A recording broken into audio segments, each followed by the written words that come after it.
Hello guys and welcome. My name is Blackpire TV. This is my first ever Cities Skylines tutorial. Hopefully it answers some of the questions, or the most recent question and most asked question on how can I start my city off and be successful. So when you first boot up the game, this is the screen you're greeted with. You've got continue game, new game, load game, pretty basic stuff. But when you actually click the new game, then you get to actually start choosing where you're going to build your first city. So for this tutorial, we're going to be going with one of the cities that was introduced in the base game that didn't come with transportation or green cities or disasters or any of the other icons. So we're just going to pick, I don't know, let's pick Diamond Coast as a good starting place. Las Cruz. Because it's got that 69 suitable area for building. So when you're looking at the bottom here, this is actually going to show you that you've got oil as a natural resource on the map. You do have ore as well, farming, and forestry, which is something we'll touch on later. But you can use these to kind of diversify your industry. As well, there is water on the map. And you've got all of the outside connections. So if any of these weren't available on the map, I can show you... Two Rivers does not have any boat connections. You cannot get to it by sea. You cannot ship goods out on a boat. So let's go back. We were doing Diamond Coast. There we go. Let's start that up. Now we'll kind of load the game in. It shouldn't be too long. If you are running mods, this will take longer, but mods is something way down the road. You don't have to worry about that right now. For the base game has pretty much everything you need. There are a couple of mods that I use personally when I'm streaming on Twitch that make it a bit easier to manipulate roads or mess with traffic junctions or any of that. That's all further down the line. This game can be enjoyed in its base form with the expansions, without the expansions, with some of the expansions. There really is a little bit of everything that you can do just with the base game, not needing mods. And little helpful tips, huh? Look at that. All right. Here we are. So the first thing you want to do when you get into the game, it's going to greet you, pause the game. Hit your spacebar, pause the game. And something I like to do is I like to take a quick look around to see how, like, where I'm going to be building, how the terrain's going to influence the city, what I've got in mind. I kind of like to go over it and say, okay, so this city can go out along the coast if we want it to. It can come up around this mountain if we want it to. We could actually build it all down here eventually. We can, like, build towards that. We could go over the water if we want. Take a look at your resources as well. So you won't have the ability to look at them right away. You're not going to have the little panel that shows you. But you can kind of eyeball that, you know, there's some resources here. It's either ore or oil or something underneath the ground. There's farming in these light yellowish spots. And of course, forestry is the dark green that you can see. So once you've kind of got a basic idea, I think for the tutorial, we're just going to kind of build around this area here on this side. So the first thing you want to do, come down, take the initial road. It's the only thing that you're going to have available to you.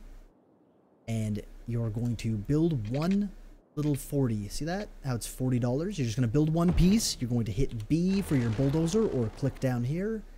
And just delete that and get most of your money back. So now you've got access to large roads, medium roads. You won't have highways. You do have a roundabout in your intersections. That's pretty much it. It's pretty Spartan when you start out because you're not going to need a lot of this stuff. What I typically like to do is I like to eyeball kind of in between here and just kind of bring that out like that. Okay? So you've got a large, you could use a medium road as well. It's really up to flavor. I'll go over the pros and cons of those probably in another video. Maybe a more advanced zoning video. But to start out, you just need something like that. Grab your one-way roads. And this tool right here is your freeform road tool. It allows you to click and drag from a point, and it'll automatically move. See how it bends in different spots? So you can just click that out so it's at 180 degrees and connect it in. And it'll make the connection for you. You can do the same thing over here. You can do that. Now you're probably saying, that road's backwards. They won't be able to do that. So this game will allow you to take the upgrade road tool, right click, and turn around any one-way roads you place, highways, whatever. So that's a very basic idea of your off-the-highway intersection. Sometimes I like to put a little road in between to allow traffic to turn around in this spot. So once you've got kind of the basic idea, you don't necessarily have to do it this way. You could use a roundabout on the end. You could, there's a bunch of different options. This is something that I use because it's very small. It's got a very tight form factor. It won't get in the way later if we plan to extend the highway, for example. So now, I guess the easiest way to kind of start the game would be to show you a grid city. So if you scroll all the way to the end, there is dirt roads or gravel roads. These are typically a lot cheaper to start off your city with. And you pay less maintenance with them. So you're just going to kind of build this out. Now you'll notice I'm going one past. This road, because it's a wider road, you can see the difference. It's a much wider road. It's one cell on either side bigger. So what I like to do is I like to go one past, so when you go this way, it's perfectly aligned. Okay? B to bulldoze, get rid of that. So we're just going to kind of build in a small district here. It won't be very large on this side because it only has one purpose to kind of serve, and that would be most likely industry. Just so we can keep some sort of separation, we'll just grid that in. There's a very basic grid with one connection. Now, when you come out to the edge, you can go a little bit past. You don't necessarily have to. You could also use the in-game guides to guide your roads where you need them to be. Like so. Then, you can actually just connect that up. So, the reason I'm doing this is just to limit the amount of intersections that are made on this major road that's coming through. Let's go a little bit wild. Let's go a little bit crazy and just break the rule. We'll go by 135, like so, which gives us a 45-degree angle to work with. And for this neighborhood, let's come down. We'll go a little bit further away. We'll come down by 1. And that's not going to line up properly, but that's okay, because we've got a pretty intuitive system to work with. So we can go past. Delete that a little bit. Sometimes the game can be a little finicky with some stuff, but there we go. Then delete that off. And you can just go straight down this way to make kind of an interesting shape here for you guys to look at.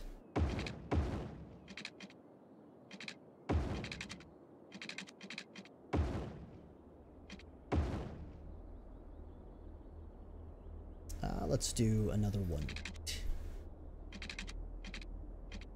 We'll just kind of... we'll go all the way to the end like that. And then we'll come across. So that should keep things pretty much in line of where they need to be. Oops.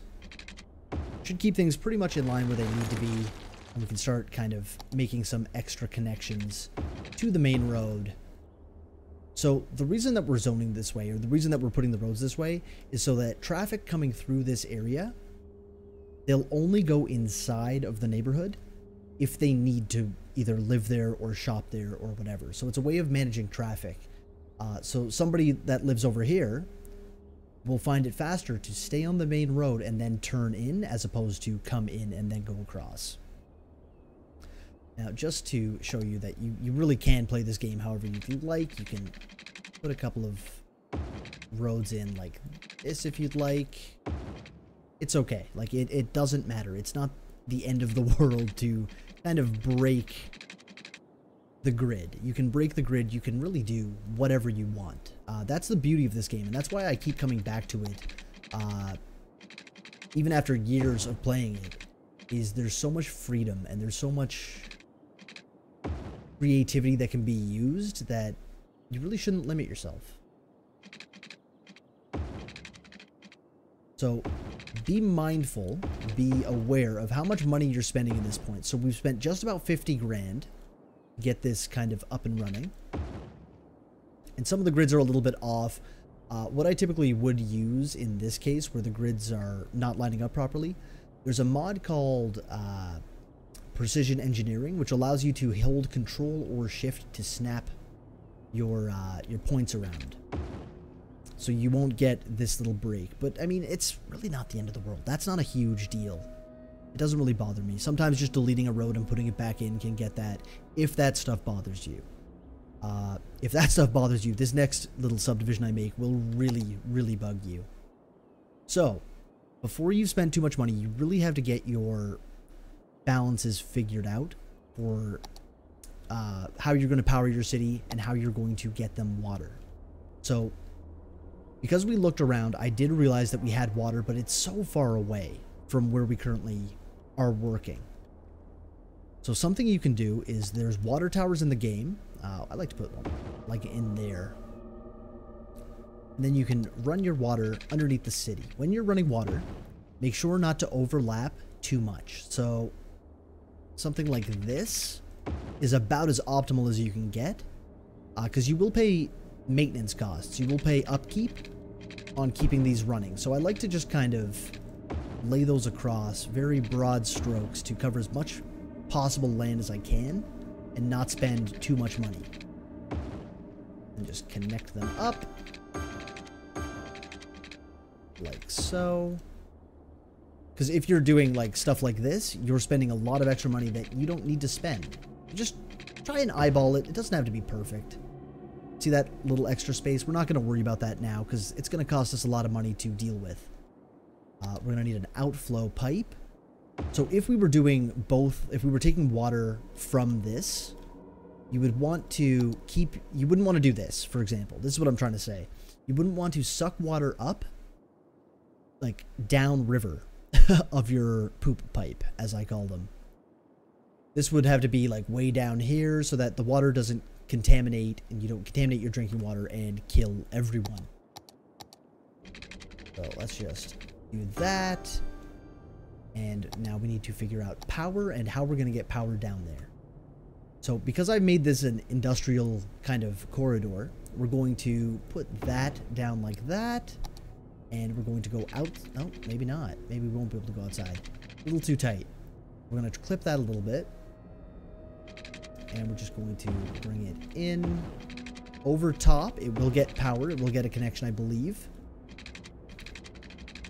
And then bring this out to there. So we still have about $9,000 to spend. So really there's nothing to worry about zoning wise. That's why I like to do it this way. You save so much money and you're able to build so much more infrastructure by saving this money. Bring that down. And we're not going to follow the road guideline that we've got currently. We're just going to go straight out this way. Bring it up like so. Connect that in. This can be another little residential area. The grid city is just a very, very basic and easy principle to kind of nail down. And when you add in some kind of interesting areas like that, you can make some really interesting things. But this is probably the most basic layout that you can do. When you're building this, you want to spend as much money as you possibly can. The initial portion of your funds will go, you'll go into the red as quickly, like as soon as you start the game, you're going to be losing money. Because you've got to pay the upkeep on this and you've got no taxes. No one is paying you, which can spell disaster if you're not familiar with the game. Do that. Oh, I can't get 135. Nope. There we are. We come out 135. Connected.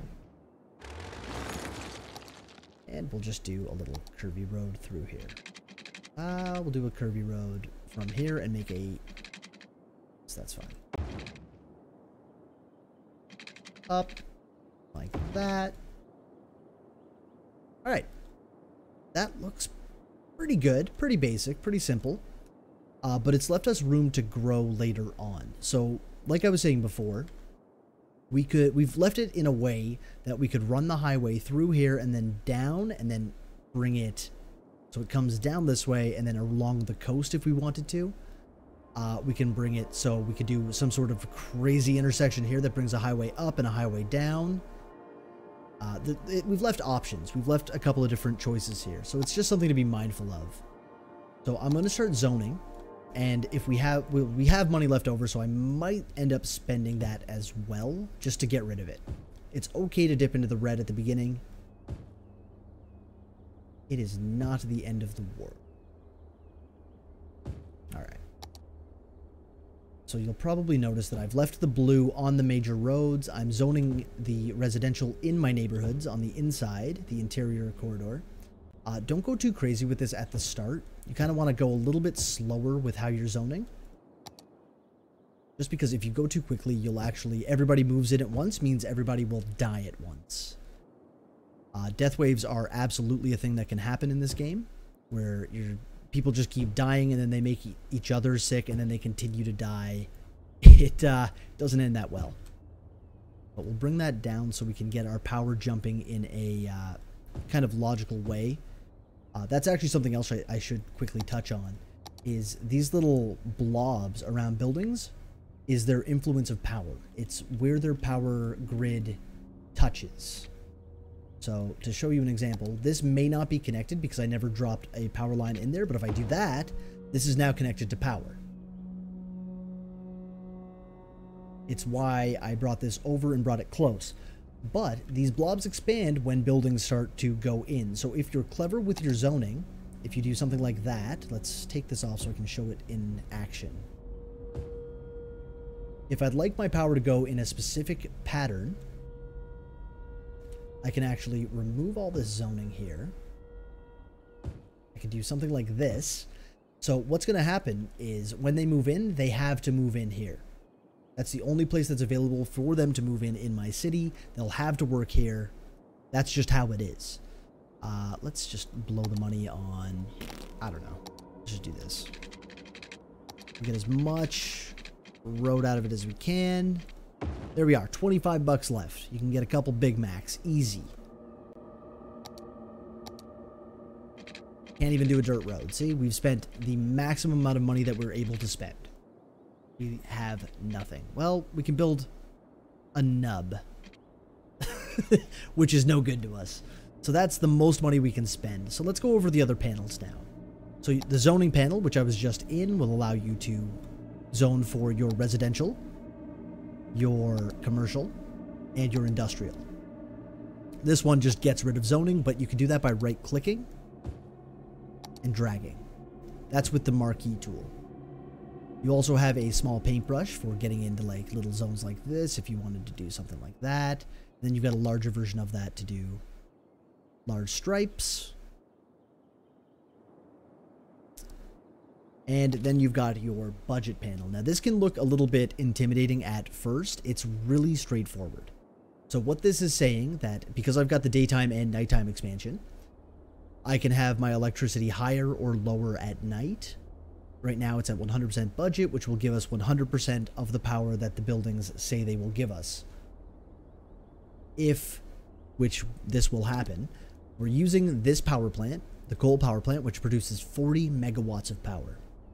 We're not going to need anything near that, so at the start, to minimize some of the losses, we can bring this stuff way down to 50%.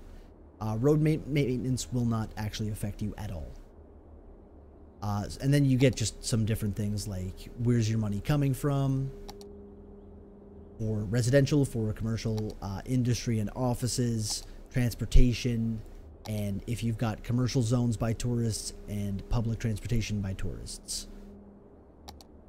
And then this is just the very vast breakdown of where all of your money is coming from and going to. So we are ready to start. When you're starting off, I typically just go into 3-speed and just let the magic happen.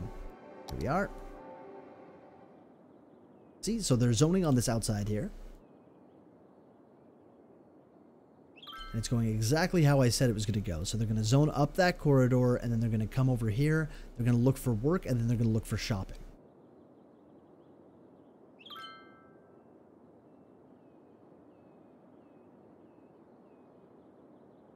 We may not have met the demand because I was zoning kind of cleverly. So let's put the rest in here like so. Now, I have a bad habit of just pausing at this point to zone in areas. You don't have to pause. You don't have to pause like that. I do it just so things don't get out of hand too quickly for me to be able to react. But a good kind of rule of thumb is to always be ready to space and fix a problem, because things will go wrong in this game.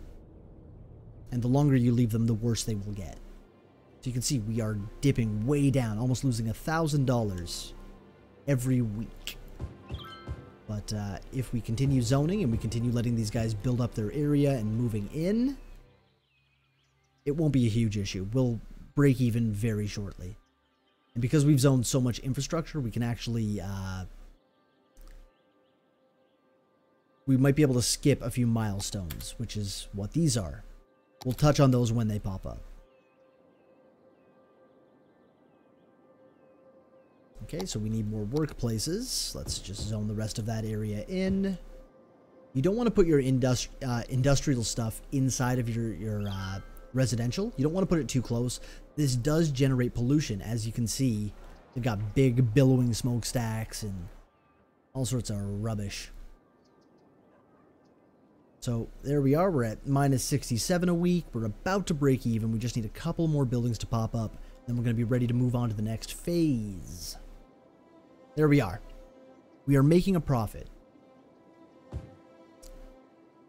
So once you start making a profit, the game becomes much, much easier in how it starts to react to the things that you're doing, because you've basically built a small infrastructure. So now it's just a matter of zoning up your buildings, zoning your areas, which is more of an advanced thing, which is what I'm doing now. There's two kinds of schools of thoughts to how to zone. Right now I'm using one that it always works for me. This is what I'm most comfortable doing. You can actually see it in action. Oh, sorry, it's doing auto-saving.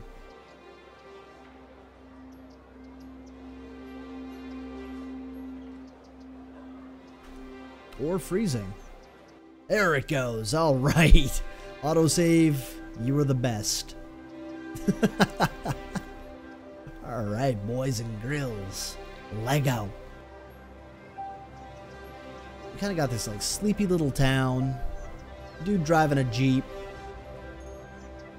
But so I've put my shops on the main road so that when they're getting goods delivered, they can deliver their goods and then turn around and leave. They don't have to drive through a bunch of cracked up side streets to get where they're going. They're going to drop them off right here and then get out. See, there we go. So that guy just drove across the street, dropped it off, then he can go home. He can leave or deliver the rest of his goods or whatever he's doing.